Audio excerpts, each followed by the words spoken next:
మనలను పవిత్రులుగా చేయును. ఆమేన్. మనం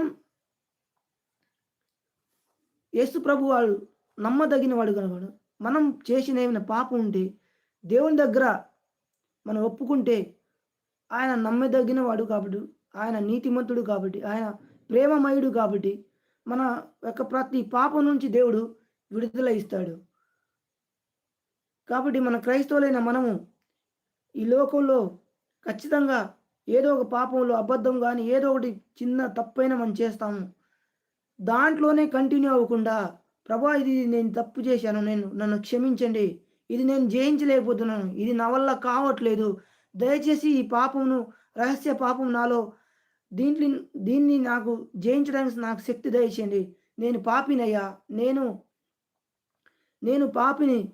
నీ యొక్క రక్తంలో నా పాపాన్ని కడిగి, నీ యొక్క వాక్యం ద్వారా నా యొక్క జీవితాన్ని కట్టుకోవడానికి సహాయం చేయమని మనం దేవుని ప్రార్థించినట్లయితే, ఆయన నమ్మదగినవాడు, నీతిమంతుడు గనుక సమస్త దుర్నీతి నుంచి, సమస్త పాపం నుండి దేవుడు మనల్ని పవిత్రుడిగా చేస్తాడు.